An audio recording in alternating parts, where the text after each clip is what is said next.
Hello बच्चों, जैसा कि हम लोग जानते हैं कि 2024 के प्रश्नों के वैकल्पिक श्रृंखला चल रही है और जिस बच्चे ने इसके पहले से वीडियो नहीं पढ़े हैं वो जा कर के प्लेलिस्ट में पढ़े और अच्छे नंबर प्राप्त करें। और इसी क्रम में हम लोग आगे सेट 4 पढ़ते हैं जिसका कोड क्या है HY। पिछले पार्ट में जो है कुछ क्वेश्चंस रह गए थे तो उसको पहले पूरा कर देते हैं, तब आगे हम लोग बढ़ते हैं। ठीक है, तो पिछले क्वेश्चन कौन से रह गए थे? 15 नंबर से रह गए थे। ठीक, तो यहाँ पर 15 नंबर में क्या है लिखा है, चित्र में O, बिंदु O से, ठीक, बिंदु यहाँ पर छूट गया है O, ये आपके पास कोई पॉइंट O है, O से यहाँ पर एंगल बन रहे हैं। कौन से एंगल बन रहे हैं? अगर बिंदु A से देखा जाए तो ये वाला अवनमन कोण कहलाएगा, बिंदु P से देखा जाए तो ये वाला अवनमन कोण कहलाएगा। कितने कितने होंगे ये आपको पता करना है। तो ये वाला जो अवनमन कोण होगा, यानी हम कौन सा बता रहे हैं, हम आपको ये वाला अवनमन कोण बता रहे हैं, तो ये कितना होगा? तो ये नीचे यहाँ पर दिया हुआ 60, कितना दिया हुआ 60, तो ये जो पूरा होगा वो कितना होगा 90, ये पूरा 90 होगा, इधर का 60 तो उधर का कितना हो जाएगा 30। तो यानी बिंदु P वाला जो है अवनमन कोण कितना हो जाएगा 30, नीचे का ये वाला 30 कहलाएगा। उन्नयन कोण 30, अवनमन कोण वहाँ से 30 बराबर होता है। यहाँ पर क्या दिया है, यहाँ पर हमारा ये 45 दिया हुआ है, तो ये 45 है तो आपका ये भी 45 होगा। अर्थात बिंदु A का जो अवनमन कोण होगा वो 45 डिग्री होगा और बिंदु P के लिए जो होगा वो कितना होगा 30 डिग्री होगा। तो यहाँ पर 45-30 वाला जो भी होगा वो सही हो जाएगा। तो यहाँ पर विकल्प आपका लिखा नहीं हुआ है तो हम लिख देते हैं B और C।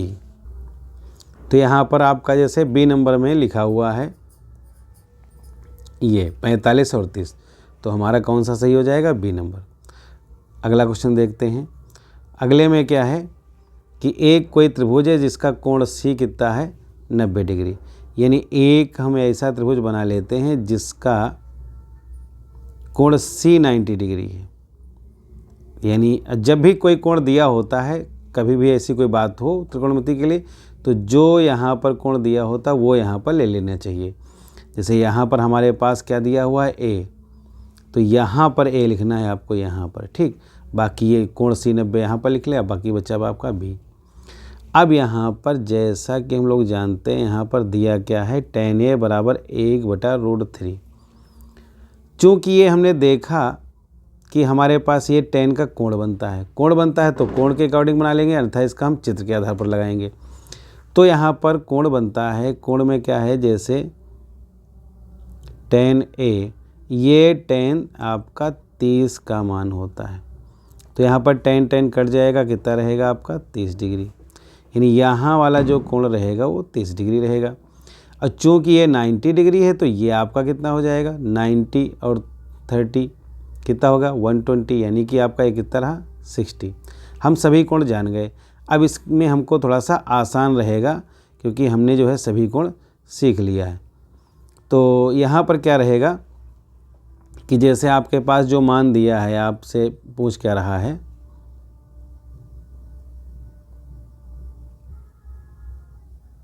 यहाँ पर गड़बड़ हो गया है थोड़ा सा, क्या है फिर से लिख लेते हैं कि आपके पास tan A दिया हुआ है, तो यहाँ पर फिर से त्रिभुज बना लेते हैं।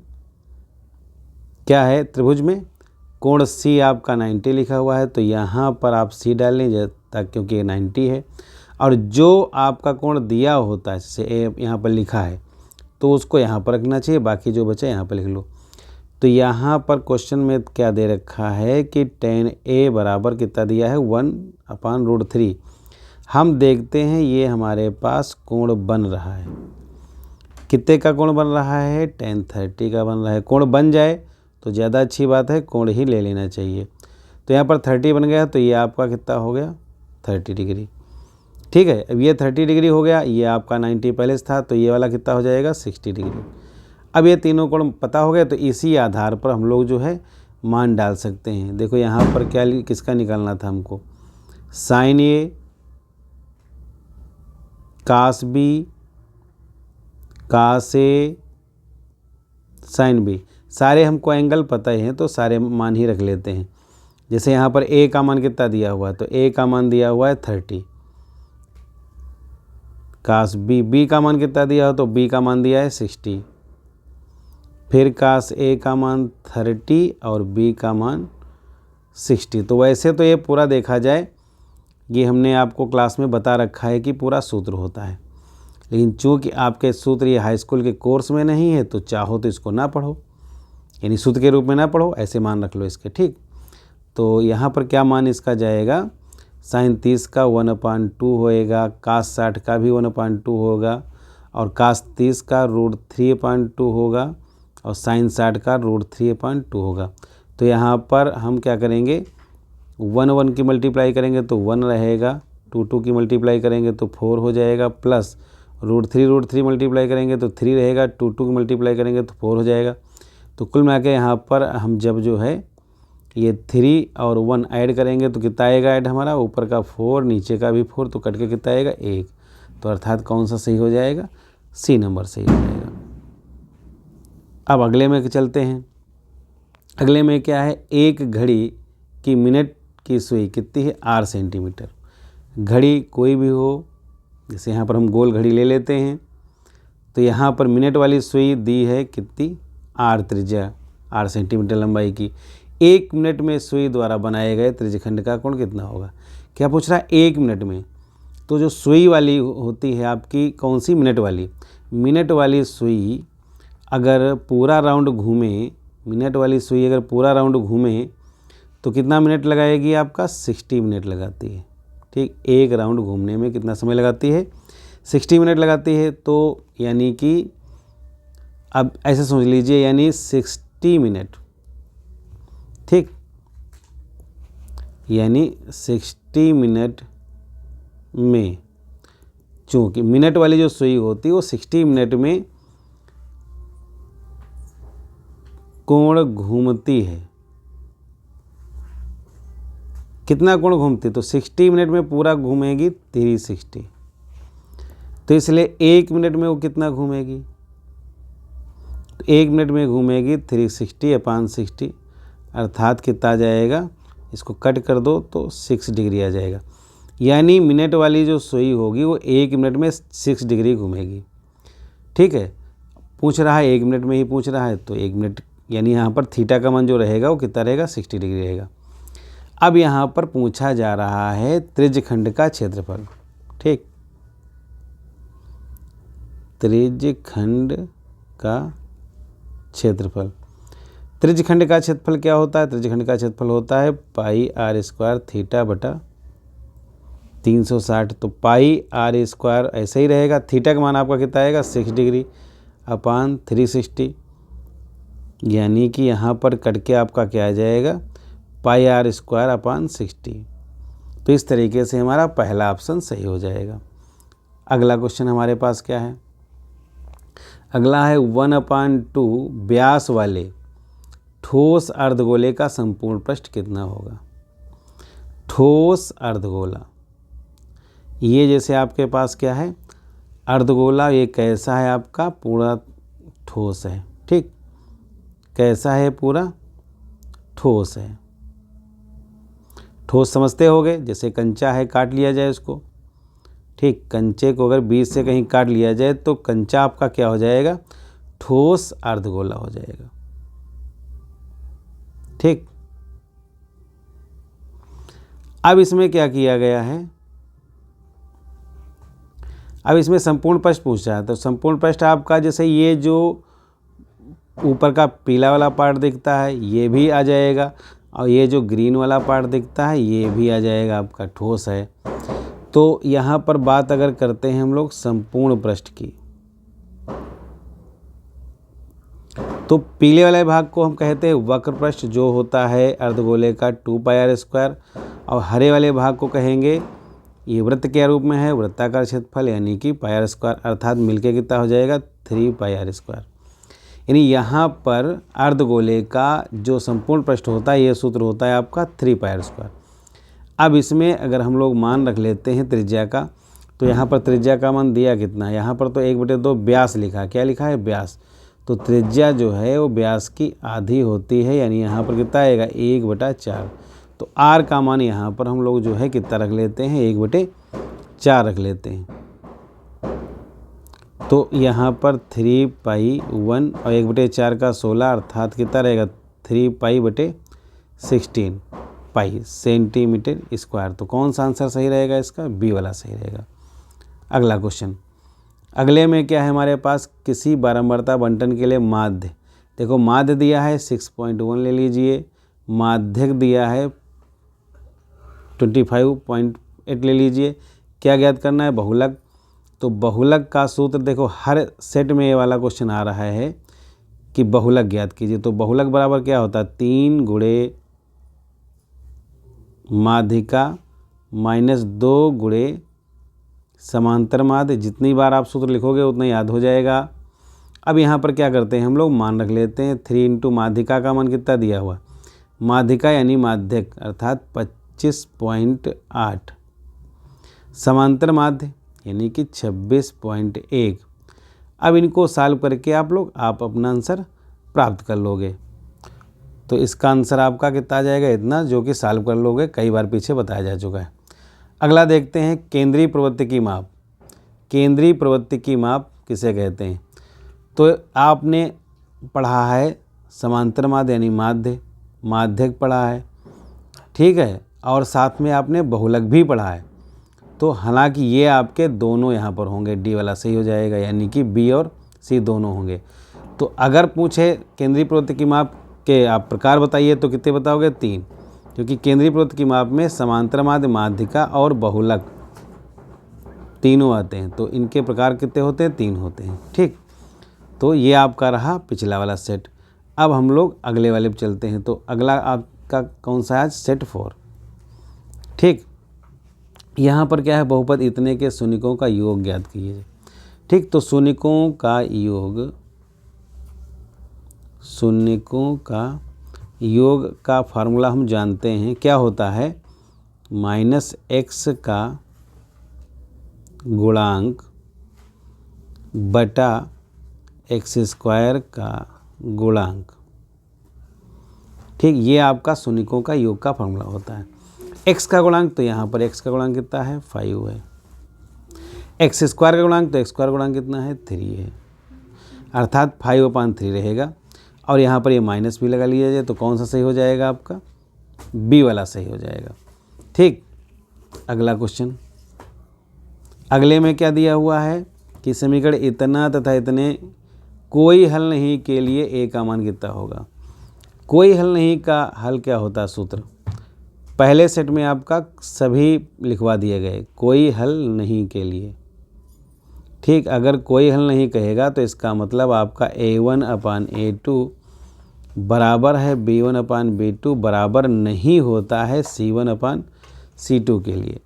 इसमें क्या करते हैं, मान रख लेते हैं। तो A1 क्या होता है, ये आपका A1 होता है ना, ये y का गुणांक B1 होता है, ये अचर पद C1 होता है। ऐसे यहाँ पर A2 होगा, ये B2 होगा, ये C2 होगा। लेकिन ये वाले आप इधर लेकर आओगे, साथ इधर लेकर आओगे, है ना, क्योंकि मानक रूप आपका क्या होता है, AX + BY + C = 0 का रूप होता है ना, पीछे बताया जा चुका है।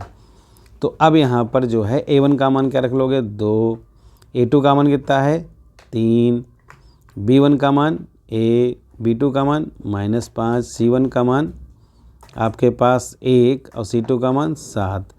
अगर इनको हम इधर लेकर आएंगे तो इनके दोनों के मान माइनस के हो जाएंगे, जो कि आप आगे कट कर सकते हो, जैसे कट भी हो जाएंगे। तो अब यहाँ पर जैसे हमको मान निकालना है किसका, A का। तो A का मान अगर इनसे ले लिया जाए केवल, तो 2/3 A/-5। अब यहाँ पर हम क्या करते हैं, इनकी क्रॉस मल्टीप्लाई कर देते हैं, ठीक। क्रॉस मल्टीप्लाई में क्या करेंगे, तो 3A हो जाएगा, और 5 और 2 की इसकी जब करेंगे तो -10 हो जाएगा, अर्थात A बराबर -10/3 हो जाएगा, जो कि आंसर दिया हुआ। तो इतना यही सही होगा। और मान लो ये आंसर नहीं दिया होता, तब हम क्या करते, अगर आंसर ना दिया होता तो इसकी तुलना करते, इससे जो मान निकलता है A का वो रहता है, ठीक। अगले में क्या है यहाँ पर कि समीकरण इतने के मूलों की प्रकृति आपको बतानी है ना। सेम लगभग क्वेश्चन वही बार बार दोहराते हैं, आपके मूलों की प्रकृति, यानी कि बी स्क्वायर माइनस 4ac। हमने कितनी बार बताया आपको, अगर आपने 2024 के 120 प्रश्न अर्थात 7 सेट तैयार कर लिए तो हमें उम्मीद है, हो सकता है 20 में 20 आपके फंस जाएं 2025 का जो भी आपके सामने पेपर आएगा, या हो सकता है 1-2 कम रह जाएं। तो 1-2 के लिए तो आपको थोड़ा मेहनत करनी पड़ सकती है, बाकी अगर 120 आप क्वेश्चन तैयार कर लोगे तो आपके हो सकता है 20 में 20 हो जाए, या हो सकता है 1-2 कम रह जाएँ। ठीक, तो ये तो सरल चीज़ हो गई ना, इतना तैयार कर लो, पक्का तैयार करना सभी को। ठीक, तो यहाँ पर क्या दिया हुआ, मूलों की प्रकृति बतानी। तो इसके लिए हम सूत्र डालेंगे यहाँ पर विभक्तर का। ये होता है हमारा ए, ये होता है बी, ये होता है हमारा सी। तो यहाँ पर b का मान कितना है हमारे पास 5, a का मान कितना है 2 और c का मान कितना है 4। तो यहाँ पर 5 का स्क्वायर आपका हो गया 25 और यहाँ पर 4 चक्कू 16 दूनी 32, कितना आएगा -7। हर बार यही जब देखो तभी है जाता है। माइनस में संख्या जब भी आएगी तो हम क्या कहेंगे, वास्तविक नहीं है, अर्थात विकल्प हमारा डी वाला सही हो जाएगा। ठीक, अगला हमारे पास क्या है, अगला समांतर श्रेणी दी है, इसका अंत से 10वां पद। ठीक, अंत से 10वां पद पूछ रहा है। तो समांतर श्रेणी दी है, पहले इसमें हम ए निकाल लें, डी निकाल लें, यल निकाल लें। ठीक है, पद कौन सा पूछ रहा है हमारा 10। ए का मतलब जो पहले नंबर पर होता है उसे हम ए कहते हैं। डी सार्वंतर जो दूसरे से पहला घटाया जाता है, अर्थात 9 से 4 घटाओगे तो कितना आएगा 5। यल अंतिम पद कितना दिया हुआ है 254। तो हमारे पास जो है अंत से टी एन याद करना है, अंत से टी एन या एनवा पद कुछ भी कह सकते हो, ए एन कह सकते हो सूत्र में। अंत का मतलब क्या होता है, जैसे आपका यहाँ पर जैसे शुरुआत से पहला पद 4 है, दूसरा पद कितना है 9 है, फिर तीसरा कितना है 14 है। अंत का मतलब पीछे से चलेगा, जैसे कितने डिफरेंस चल रहा है 5-5 के डिफरेंस चल रहा है। तो 254 से 5 हटाएंगे तो कितना आ जाएगा आपके पास 249 आ जाएगा। तो अंत से दूसरा पद कहोगे आप 249, प्रारंभ से दूसरा पद कहोगे आप जो है 9। ठीक, तो इस तरीके से अंत से टी एन का फॉर्मूला होता है, क्या होता है L minus n minus 1 into D. तो हमें कौन सा अंत से पद याद करना है 10वां। L के स्थान पर आप रखोगे 254 माइनस 10 माइनस 1 इंटू डी के स्थान पर रखोगे आप 5। तो ये आपका 254 या 9 गुणे 5 यानी 10 में से 1 घटाएगा तो 9 आ गया। ये आपका 254, 9 बचे आपका रहा 45 और 254 से 45 तो यहाँ पर कितना रहेगा आपका 209। तो 209 कौन सा है आपका सी वाला। इस तरीके से अगला प्रश्न लेते हैं। अगले में भी चित्र आपका बना हुआ है, क्या है, ये दोनों त्रिभुज क्या हैं समरूप हैं, इन्हें सांकेतिक रूप से व्यक्त करना सही रहेगा, कौन सही रहेगा। तो यहाँ पर देखो ए किसके बराबर रहेगा डी। अब कैसा माना जाएगा, देखो ये 2.5 और ये 5, ये 2.5 का इसका जस्ट डबल है। ठीक, फिर इसके आगे हम लोग देखते हैं तो ये आपका 3 लिखा है तो 3 का डबल फिर ये लिखा हुआ है। ठीक, और ये आपका प्लेन है। तो अब आप खुद सोचो किसके ऊपर कौन सा पॉइंट हमें रखना है। ठीक, तो सही रहेगा किसके ऊपर पॉइंट कौन सा रखा जाए। यानी कहने का मतलब यहाँ पर हमारा ये है कि ये जो आपकी रेड ब्लू लाइन दिख रही ये 2.5 है, ये आप इसके ऊपर रख दोगे, ब्लू लाइन इसके ऊपर रख दोगे। ठीक, और उसके बाद ये जो रेड दिख रही है 3 ये इसके ऊपर रख दोगे। तो स्वाभाविक सी बात जो आपके पास तीसरी बची, मान लो ग्रीन बची, तो ग्रीन आप कहाँ रख दोगे इसके ऊपर। ऐसा क्यों सोचा गया है, क्योंकि ये 3 है तभी 3 दूना 6 यहाँ पर हुआ है, और ये 2.5 है, 2.5 का दूना ये लिखा है तब उस आधार पर लिखा हुआ है। अब आप समझ सकते हो किसके ऊपर कौन जाएगा, तो उस आधार पर किसके समरूप कौन। तो यहाँ पर हम लोग देख रहे हैं कि हमारा जो ए बी है वो किसके ऊपर आ जाएगा, डी पर। तो ए बी आपका किसके ऊपर जाएगा, डी पर जाएगा। और कोण सी यानी रेड वाला पार्ट अगर इसके ऊपर रख दोगे जा कर के, ठीक है, यानी यहाँ पर देखो, यहाँ सी के स्थान पर क्या है, ग्रीन और रेड का कम्बिनेशन है। क्या है, ग्रीन और रेड का। ऐसे यहाँ पर भी देखते हैं ग्रीन और रेड का है कम्बिनेशन, तो इसका मतलब एफ और सी बराबर होगा। ठीक, एफ और सी बराबर होगा, अर्थात कौन सा सही हो जाएगा, सी वाला सही हो जाएगा। अगला क्वेश्चन देखते हैं। अगले में क्या है हमारे पास, बिंदु इतने कि मूल बिंदु से दूरी ज्ञात करना है। मूल बिंदु क्या होता है आपका, ओरिजिन पॉइंट यानी कि 0,0। तो मूल दूरी का सूत्र डाल लेते हैं। सूत्र आपका ये आपका x1 हो गया, y1 हो गया, x2 हो गया, y2 हो गया। सूत्र आपका क्या रहता है, x1 माइनस x2 का whole square, y1 minus y2 का होल स्क्वायर, यानी -3। और x2 आपके पास क्या है, 0 का स्क्वायर। फिर y1 आपके पास कितना दिया है, -4, y2 दिया है 0 का स्क्वायर। ठीक, 3 का स्क्वायर 9 हो गया, 4 का स्क्वायर 16 हो गया, यानी कि 25 होगा। अर्थात कितना आ गया आपका, 5, यानी कि विकल्प सही सी हो जाएगा। ठीक, अगला आपके पास क्वेश्चन सामने है। कॉट ए का मान दिया है, सेक ए का मान पूछ रहा है। ठीक, किसका दिया है, कॉट का। तो एक सिंपल सा फॉर्मूला लगाते हैं, चित्र हमारा बनाने का मन नहीं है। तो कॉट का अपोजिट क्या होता है, कॉट, चाहो तो आप चित्र बना लो, चित्र से निकाल सकते हो, लेकिन हम क्या देख रहे हैं यहाँ पर थोड़ा अलग मेथड से, कि टेन, कॉट का अपोजिट क्या होता है, टेन होता है। इसलिए कॉट दिया है 3/4, तो कॉट की टेन कितना हो जाएगा, 4/3। अब यहाँ पर हम देखते हैं कि टेन और सेक का कोई कम्बिनेशन वाला फॉर्मूला होता है। क्या होता है, सेक स्क्वायर ए माइनस टेन स्क्वायर ए बराबर 1। इसी में मान रख लेते हैं हम लोग, तो सेक का निकल आएगा। टेन का मान कितना दिया हुआ है, टेन का मान दिया है 4/3। हालांकि चाहो तो चित्र बना लो, चित्र से भी लगा सकते हो। चित्र से कैसे बनाओगे, जैसे यहाँ पर कोण ए लिखा हुआ है, ठीक, तो आप यहाँ पर ए लिख लोगे। हमने कई बार बताया जो कोण दिया हो यहाँ पर लिख दोगे, बाकी आप चाहे जैसे बी सी लिख डालो। फिर कॉट आपके पास क्या होता है, तो कॉट होता है आधार बटे लंब। क्या होता है, आधार बटे लंब। तो आपके पास आधार ये 3 हो गया, लंब आपके पास ये क्या हो गया, 4 हो गया। ठीक, आधार बटे लंब ये इस तरीके से आपका हो गया। तो कर्ण कितना निकलेगा, कर्ण 5 निकाल लोगे।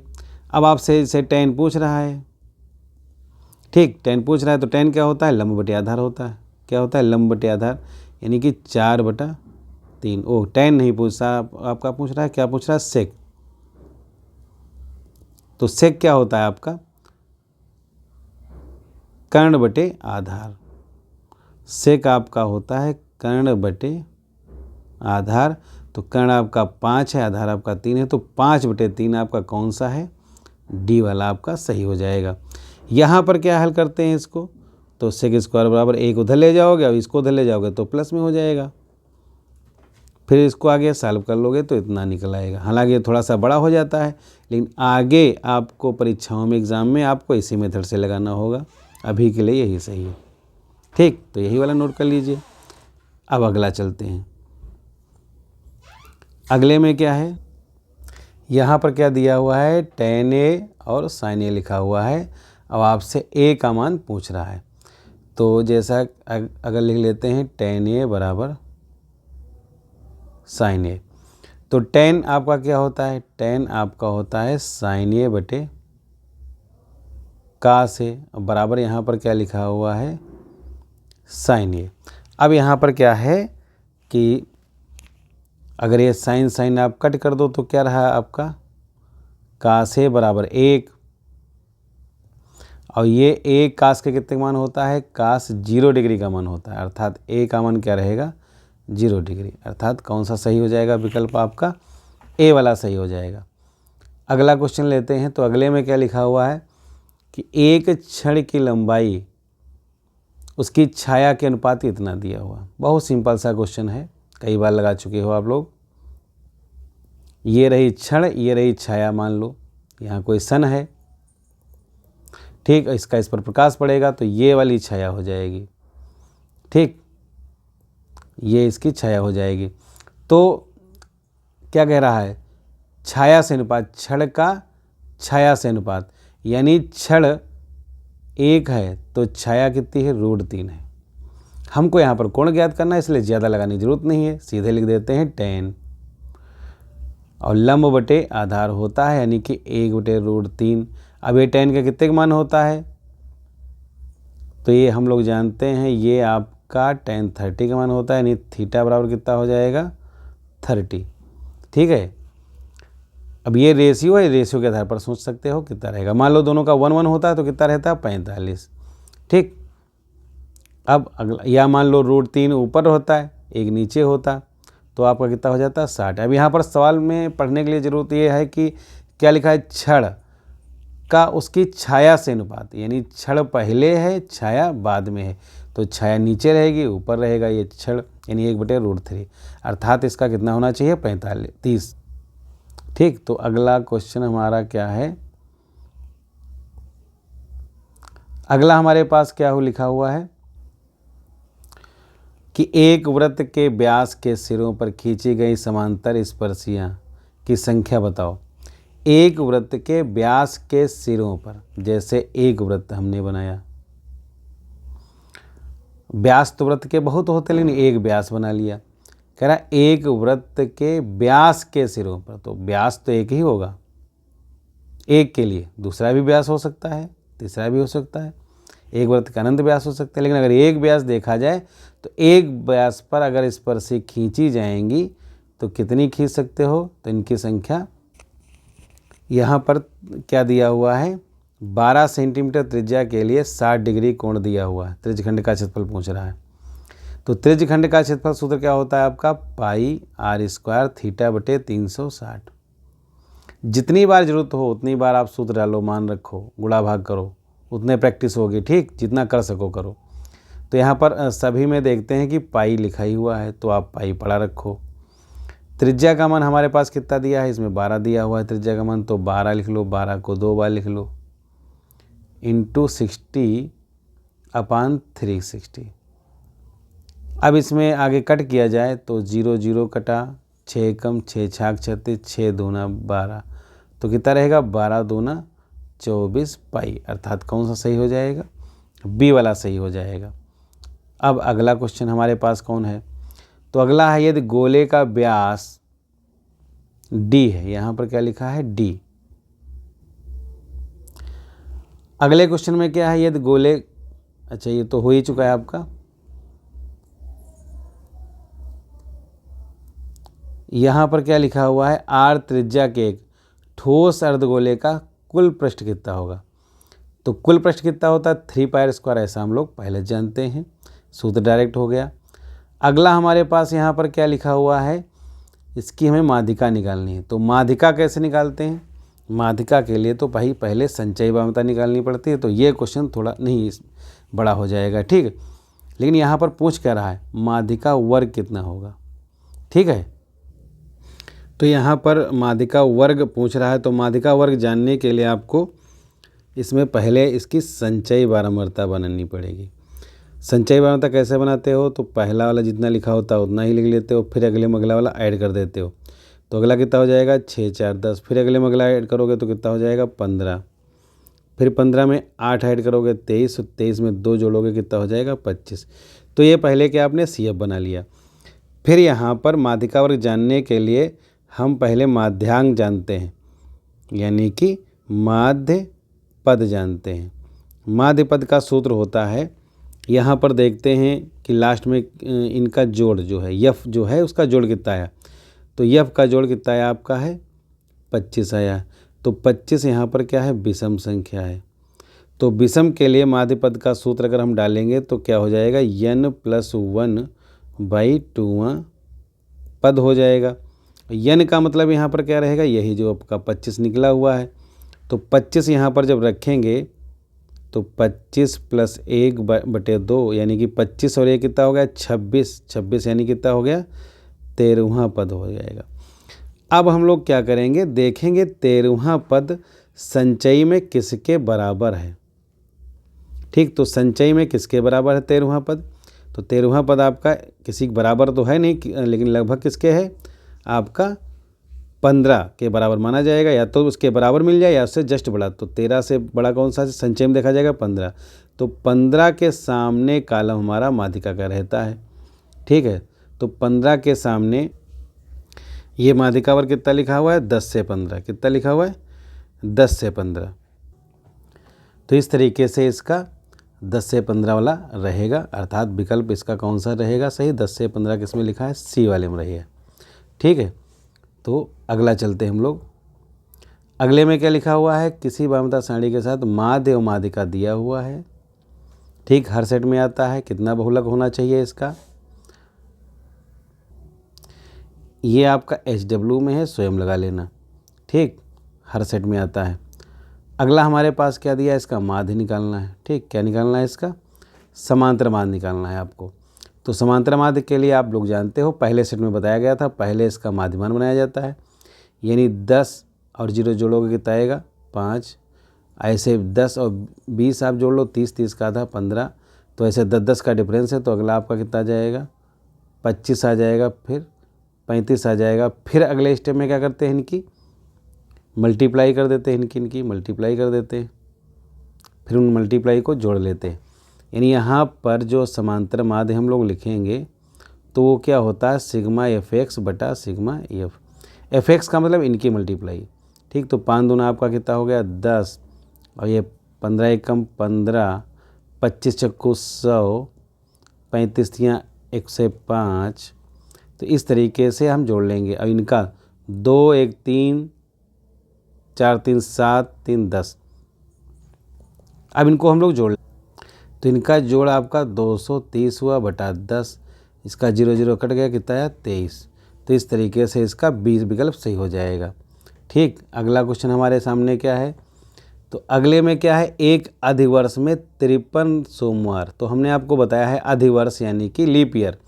लीप ईयर जब भी आएगा तो कोई भी दिन पूछे आप 2/7 पर टिक लगा लोगे, और अगर साधारण वर्ष है तो कितना हो जाएगा? 1/7 हो जाता है, अगर साधारण वर्ष है तो। ये तो सिंपल से हैं, आप आराम से जान सकते हो। आगे क्या है? 2 मित्र हैं यहाँ पर, दोनों का जन्म 2020 में हुआ है।